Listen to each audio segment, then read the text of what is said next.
Hello friends, welcome to एमओर mathematics. एमओर mathematics में आप सबका स्वागत है।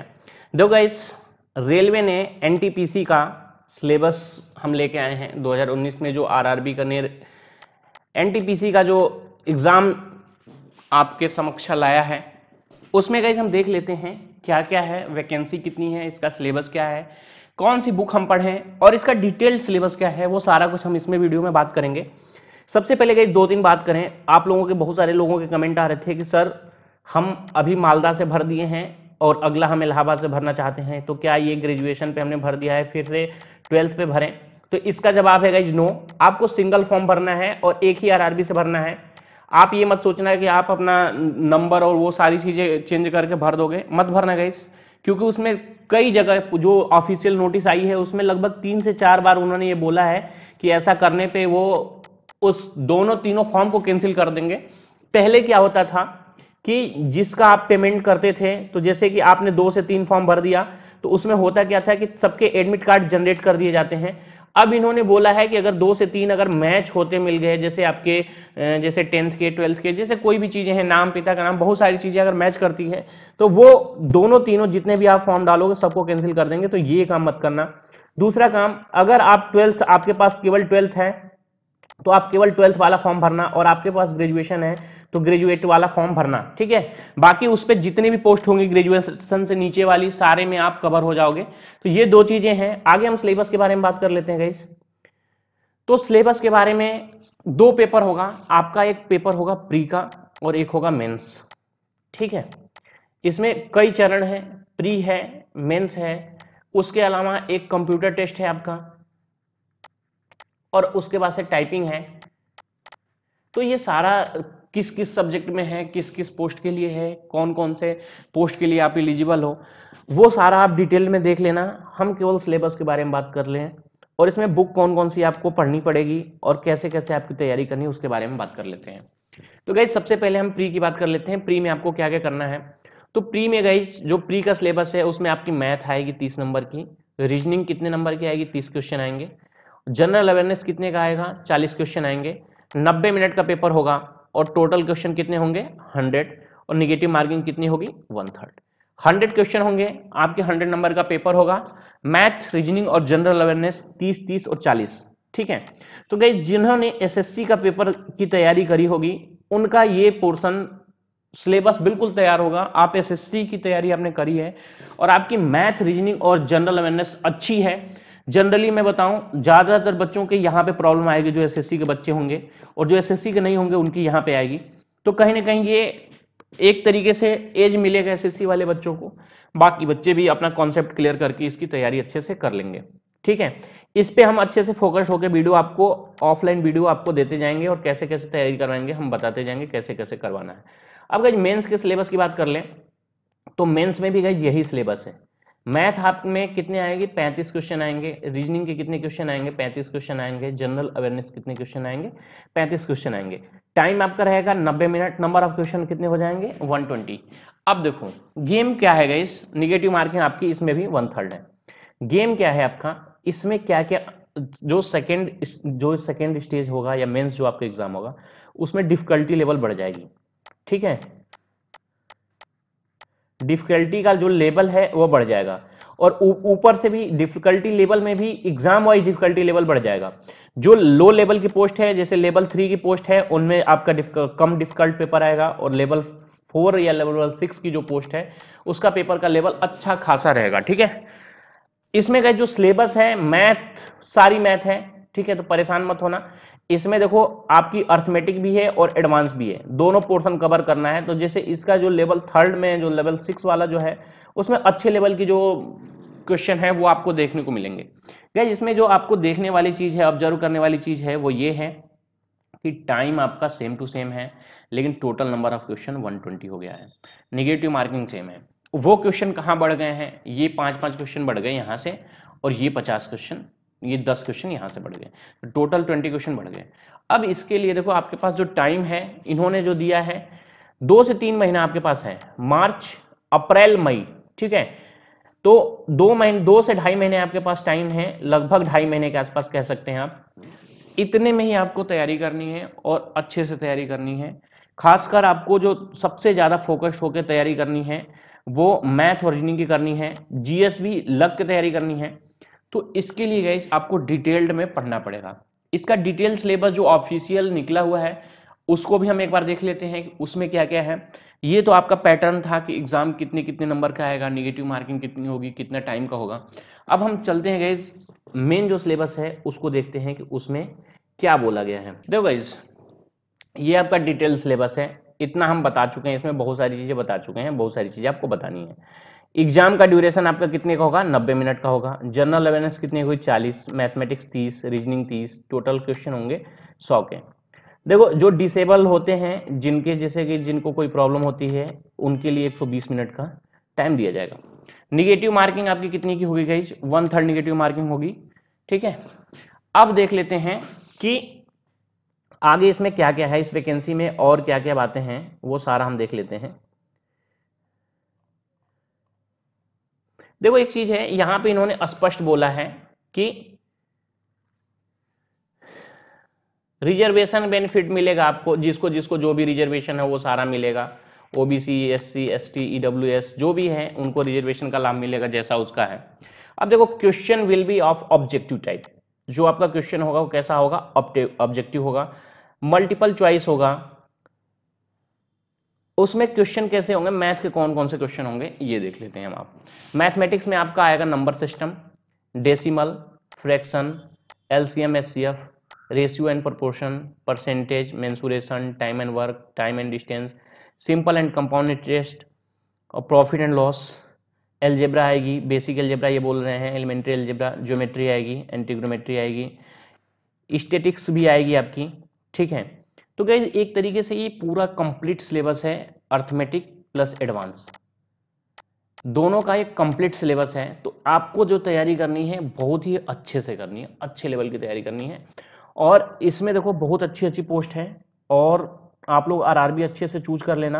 आगे हम देख लेते हैं आपका जनरल रीजनिंग का जो सिलेबस है वो देख लेते हैं, जनरल अवेयरनेस का सिलेबस देख लेते हैं क्या क्या है। तो सबसे पहले हम रीजनिंग की बात करें तो गाइस रीजनिंग में आपका है एनोलॉजीज है, न्यूमेरिकल सीरीज है। देखो सीरीज की बात करते हैं, alphabetical series, numerical series, coding decoding है, मैथमेटिकल ऑपरेशन है, ये डिफरेंसेस है। देखो ऑड वन आउट बोलते हैं जिसको, सिमिलरिटीज एंड डिफरेंसेस, रिलेशनशिप है। ठीक है, एनालिटिकल रीजनिंग है, सिलॉग है, जम्बलिंग है, वेन डायग्राम है, पजल है, डाटा सफिशिएंसी है, स्टेटमेंट कंक्लूजन है, स्टेटमेंट कोर्स ऑफ एक्शन है, डिसीजन मेकिंग है, मैप है, अब ग्राफ्स का इंटरप्रिटेशन करना है, ये सारी चीज़ें हैं। तो इसमें देखो रीजनिंग एक तरीके से जितनी एसएससी की रीजनिंग आती है, कुछ कुछ टॉपिक बैंक के, तो इसमें एसएससी प्लस बैंक दोनों की मिक्स है। ये थोड़ा सा गेम टफ कर देता है, जब बैंक और एसएससी दोनों मिल जाता है तो हो सकता है कभी कभी स्टेटमेंट कंक्लूजन के क्वेश्चन ज़्यादा कर देता है, तो थोड़ी सी डिफिकल्टी आती है। तो आप परेशान नहीं होना, जब इसके क्लास लेंगे उसके बाद से सब कुछ सही हो जाएगा। जीए में आपका क्या क्या आता है गाइस, मोटा मोटी हम देख लेते हैं। देखो करंट अफेयर्स आएगा।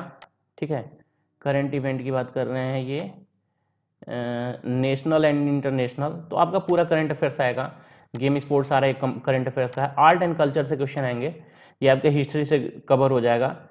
इंडियन लिटरेचर से आएंगे, प्लेसेज ऑफ इंडिया से आएंगे, जैसे ये होता है कि जैसे कि आगरा ताजमहल कहाँ पे है, या मदुरई में कौन सी चीज़ फेमस है, ये सारी चीज़ें आती हैं, ये स्टैटिक जीके का पार्ट है। जनरल साइंस आएगा एंड लाइफ साइंस, यानी कि बायो की बात कर रहा है 10th सीबीएसई। देखो जनरल साइंस यानी कि फिजिक्स, केमिस्ट्री प्लस बायो, इसमें से बायो के अच्छे खासे क्वेश्चन रहते हैं। हिस्ट्री आएगी, इंडिया एंड फ्रीडम स्ट्रगल जो होता है, मतलब मॉडर्न इंडिया की बात कर रहा है। Physical, social and economical geography of India and world, geography की बात कर रहा है, ये इंडियन ज्योग्राफी आएगी, वर्ल्ड ज्योग्राफी आएगी। वर्ल्ड ज्योग्राफी में जैसे सूर्य तारे और बाकी जो आर्यभट्टा ये सब चीज़ें हैं। इंडियन पॉलिटी आएगी।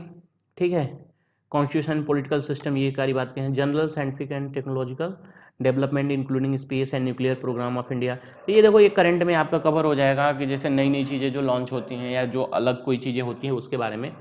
यूएन जो हेडक्वार्टर होते हैं अनर इम्पोर्टेंट वर्ल्ड ऑर्गेनाइजेशन, यूएन में जैसे पूछ देगा उसका हेडक्वार्टर कौन सा है, वह कहाँ पे है, उसके हेड कौन से हैं, ये सारी चीज़ें होती हैं। इन्वायरमेंटल इशूज़, आपके इन्वायरमेंट से क्वेश्चन आएंगे, India and world at large. Basic of computer, computer का आपका क्वेश्चन आएगा, कंप्यूटर एप्लीकेशन से आएंगे। कॉमन एब्रिविएशन के बारे में क्वेश्चन आएंगे, जैसे कंप्यूटर में ही बोल देता है कि पीडीएफ का फुल फॉर्म क्या है, सीपीयू का फुल फॉर्म क्या है, इस टाइप का क्वेश्चन आपके आएंगे। और भी चीज़ें होती हैं, ट्रांसपोर्ट सिस्टम के बारे में आपसे क्वेश्चन पूछा जाएगा, इंडियन इकोनॉमी के बारे में यानी कि अर्थशास्त्र भी आएगा। फेमस पर्सनालिटी ऑफ इंडिया, इसके बारे में, जैसे चर्चित व्यक्ति नहीं होते, करंट में ही आपका कवर हो जाएगा। वर्ल्ड गवर्नमेंट प्रोग्राम जो होते हैं, गवर्नमेंट की स्कीम आएगी। Flora and fauna of India, ये चीज़ें आपकी उसमें कवर हो जाएंगी ज्योग्राफी में। Important government and public sector organisation of India, इसमें देखो पीएसयूज के बारे में बात कर रहा है, तो इसमें बहुत सारे क्वेश्चन पूछे जाते हैं, जैसे कि महारत्न कंपनियां कितनी हैं, नवरत्न कंपनियां कितनी हैं, उनके सीईओ के बारे में पूछ लिया, उनका हेडक्वार्टर का पूछ लिया, जैसे पूछ लेता है। अभी देखो इसरो के बारे में पूछ दिया कि इसरो का फुल फॉर्म क्या है, इसरो का हेड कौन सा है, इसरो का मुख्यालय कहाँ से है, इस टाइप के क्वेश्चन आपको देखने को मिलेंगे।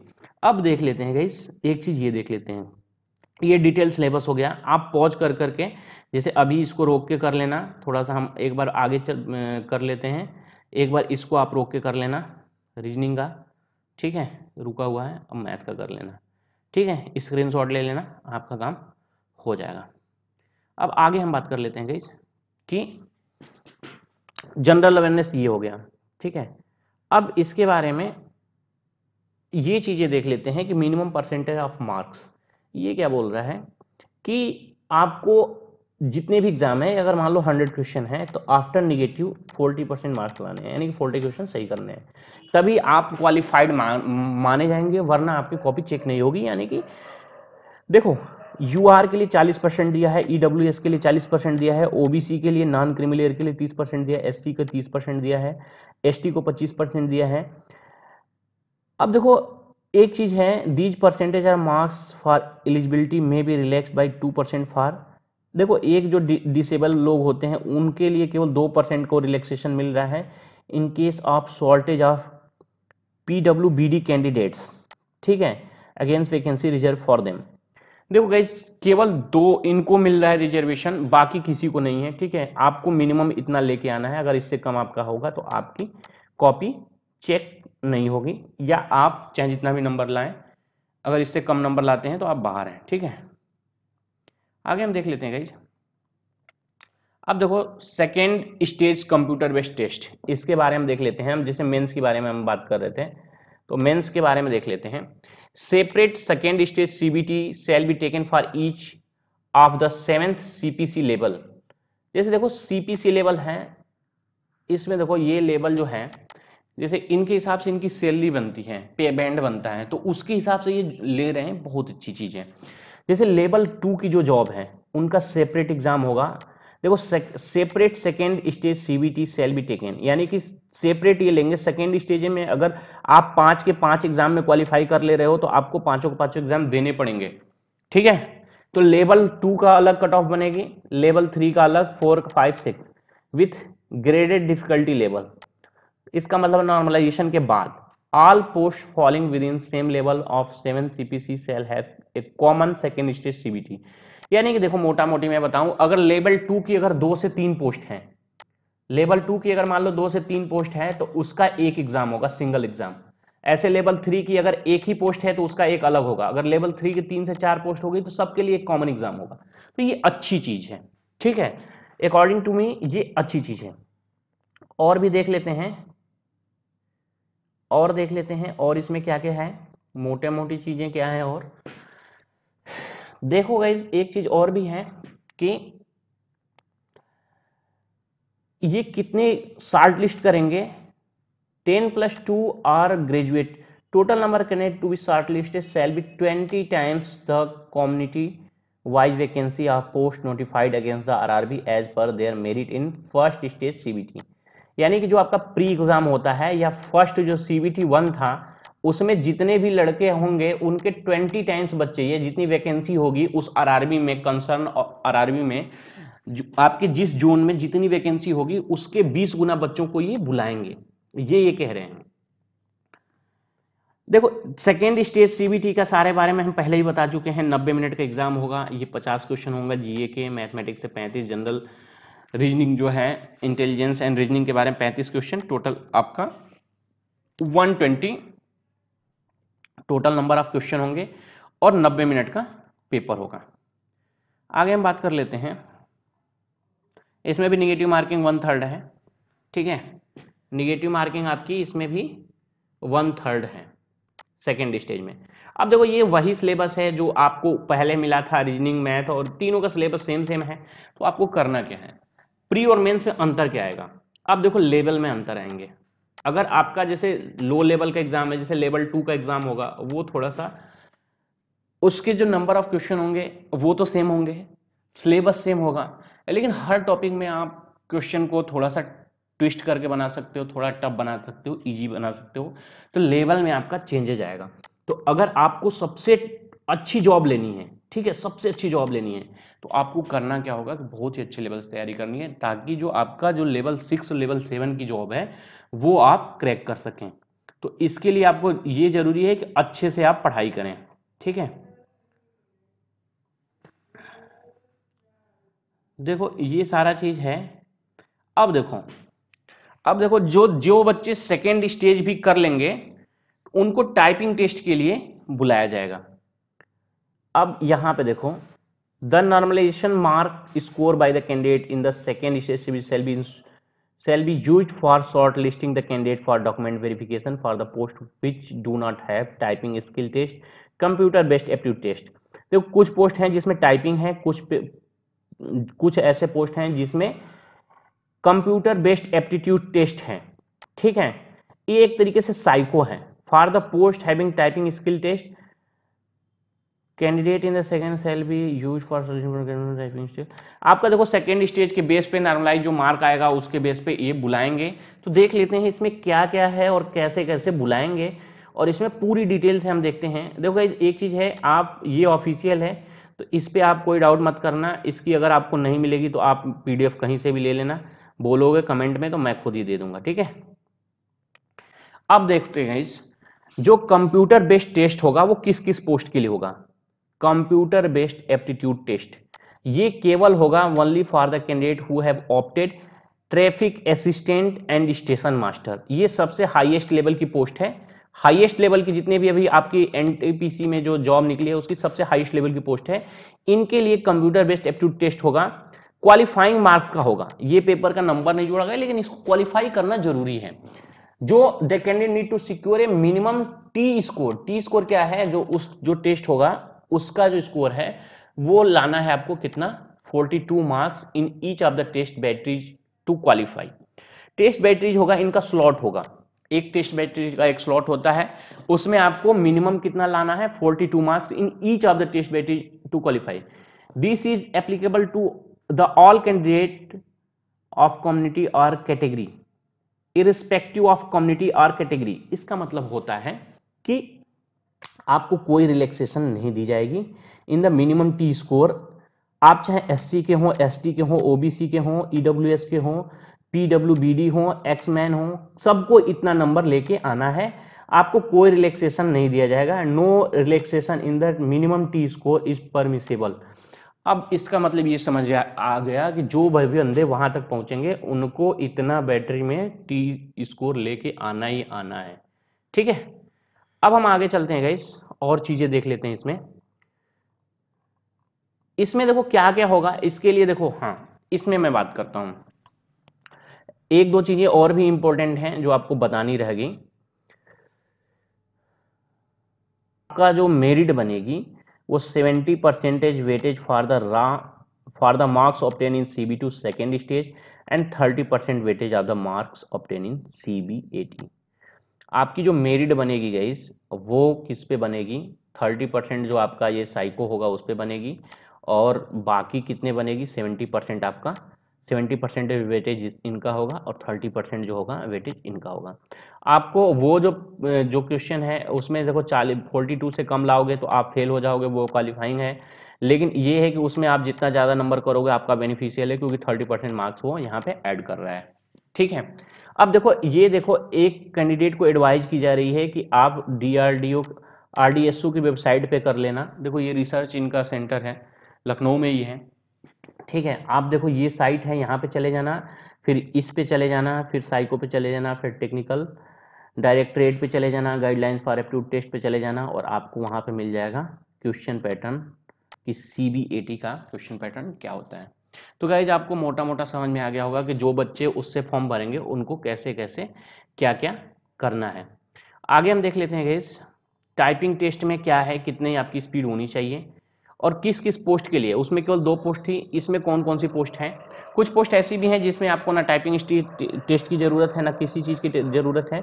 इसमें देखो senior clerk cum typist, junior accountant, assistant cum typist, senior time keeper, junior clerk cum typist, accountant clerk cum typist and junior time keeper, typing skill test of qualifying nature, marks obtained in typing skill test shall not be added for making merit, shall be conducted for which the number of candidate equal to 8 times the number of vacancy for each of the community shall be called for. The candidate should be able to type 30 words per minute. ये कितना आपका English में आपकी speed कितनी होगी 30 word की, और 25 word पर मिनट की स्पीड कितनी होनी चाहिए हिंदी में होनी चाहिए, पर्सनल कंप्यूटर ओनली। ठीक है, इसका मतलब हो गया आपकी इंग्लिश की टाइपिंग स्पीड कितनी होनी चाहिए 30 वर्ड की और हिंदी कितनी हो जानी चाहिए 25 वर्ड की। इसमें ये पोस्ट है गाइस, जितनी क्लरिकल टाइपिंग वाली पोस्ट है वो सारी इसमें है। अब देखो एक चीज़ और भी बता दें, हमने केवल वो चीज़ें आपसे डिस्कस की जिसमें आपको ज़्यादा से ज़्यादा प्रॉब्लम हो रही थी। अभी हमने सारा सिलेबस आपसे डिस्कस कर लिया, ठीक है, सब कुछ डिस्कस कर लिया। अब आपको करना क्या है गाइस, इसकी तैयारी शुरू कर देनी है क्योंकि आपके पास टाइम नहीं है। ठीक है, जिन लोगों को लगता होगा कि आपके पास टाइम है, बिल्कुल टाइम नहीं है। 2 महीने ऐसे गुजर जाएंगे आपको पता भी नहीं चलेगा। तो आपको तैयारी अभी से स्टार्ट कर देनी है, जितना ज़्यादा हो सके अपनी तैयारी क्या है स्टार्ट कर दो। इस चैनल पे भी हम आरआरबी के लिए हम तैयारी करवाएंगे, आरआरबी एनटीपीसी के लिए। इसमें देखो फ्रेंड्स, अभी हमने डिटेल सिलेबस आपको बता दिया है, जो भी था क्या क्या सिलेबस है इसका पूरा डिटेल सिलेबस मैंने बता दिया है। यही आपका सिलेबस है। अब देखो आपको तैयारी कैसे करनी है, ठीक है, और इस चैनल पे आपको तैयारी कैसे करवाई जाएगी आरआरबी एनटीपीसी की। तो भाई एनटीपीसी के लिए सबसे पहले हम आपको बताएं कि रीजनिंग और मैथ, ये 2 सब्जेक्ट ऐसे हैं जिनका आरआरबी का एक अलग ही पैटर्न है। हर एग्जाम का अलग पैटर्न होता है, रेलवे का एक अलग ही पैटर्न है। रेलवे किस पैटर्न पे क्वेश्चन पूछती है इसको समझना आपको बहुत जरूरी है। बहुत सारे बच्चे ऐसे थे जिन्होंने ग्रुप डी में भी जिनका नहीं हुआ, और आप परेशान मत होना, कहीं ना कहीं लैक हो गई। और उसका एक रीजन ये रहा गई कि कहीं ना कहीं आप जो रेलवे का पैटर्न है क्वेश्चन पूछने का जो अंदाज है उसको आप समझ नहीं पाए। तो आपको करना क्या है, इसमें हम जो आरआरबी एनटीपीसी की तैयारी करवाने वाले हैं, सबसे पहले तो 2016 में जो एग्ज़ाम हुआ था, जो इससे पहले आरआरबी एनटीपीसी का एग्ज़ाम हुआ था इन्हीं सब पोस्ट के लिए, उसके जितने भी प्रीवियस ईयर क्वेश्चन हैं, प्रीवियस ईयर क्वेश्चन की एक सीरीज लेके आएंगे। उसमें जीएस के सारे सेट लेंगे, 2016 में जितने भी एग्जाम हुए सब सेट लेंगे। थोड़ा इस सीरीज में टाइम लगेगा हमें, 20-25 दिन जितना भी लगे। प्लस रीजनिंग के जो छोटे छोटे कॉन्सेप्ट हैं, जैसे डाइस का हो गया, डायरेक्शन का हो गया, जो रेलवे बार बार पूछती है, उनके हम बहुत ही मिनिमम मतलब वीडियो लाएंगे कि आपको मैं ये होगा कि आपका 1 से 1.5 महीने में, मतलब जैसे 40 से 45 दिन में आपका सिलेबस पूरा का पूरा सिलेबस भी कवर हो जाए। और आप जो पहले से पढ़ते आ रहे हो, बहुत सारे बच्चे होंगे जो ऑलरेडी पढ़ रहे हैं लेकिन वो साल ट्रिक ना होने की वजह से वो कहीं ना कहीं पीछे रह जाते हैं, तो उस पर हमारा फोकस रहेगा एनटीपीसी में। प्लस जीएस में जो आपका प्रीवियस ईयर है उससे लगभग ये 40 नंबर है ना, 40% क्वेश्चन मतलब डायरेक्ट आते हैं रेलवे के। ये है देखो आरआरबी में अभी भी इस टाइम में भी ऐसे है कि ये चीजें दोहराई जा रही हैं। कुछ जो चेंजेज आए हैं एएलपी सीबीटी 2 में, ठीक है, एएलपी ग्रुप डी, ये जो अभी रेलवे ने एग्जाम कराया है इसके एग्जाम पैटर्न में थोड़ा सा चेंजेज आए हैं। रीजनिंग कहाँ शिफ्ट हो रही है, मैथ कहाँ शिफ्ट हो रही है, जीए में कैसे कैसे क्वेश्चन पूछे जा रहे हैं, इस पे भी हम थोड़ा सा आपको डिस्कस करेंगे और इसके भी जो क्वेश्चन हैं वो हम लेके आएंगे। तो गाइज आरआरबी एनटीपीसी का अगर आप में से कोई भी है तो आप लोग इस चैनल से जुड़ो, हम आपको अच्छे से इसमें तैयारी करवाएंगे।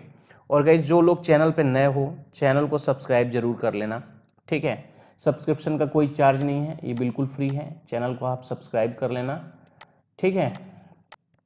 और अगर वीडियो पसंद आए तो वीडियो को लाइक कर देना, और आपके जो भी कमेंट हो, जो भी सुझाव हो, आप इस वीडियो के नीचे आप कमेंट कर देना, ठीक है।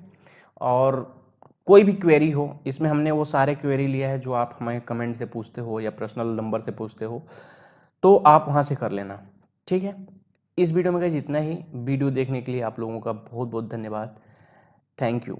और एक चीज़ और भी बता दें, जो हमारे चैनल पे बड़े जो पुराने स्टूडेंट हैं उनके लिए मैं बात करूं तो गाइज मैथ सबसे अच्छा और सबसे स्कोरिंग सब्जेक्ट है और अच्छा खासा वेटेज है इसका।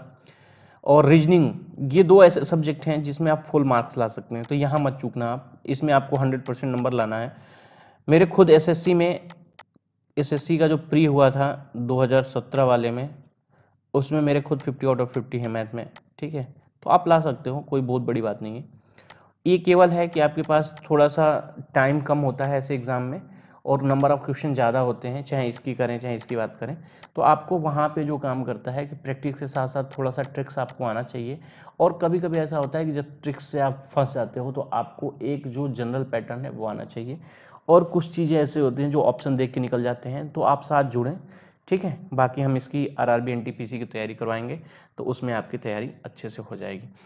गाइस इस वीडियो में इतना ही। वीडियो देखने के लिए आप लोगों का बहुत बहुत धन्यवाद, थैंक यू।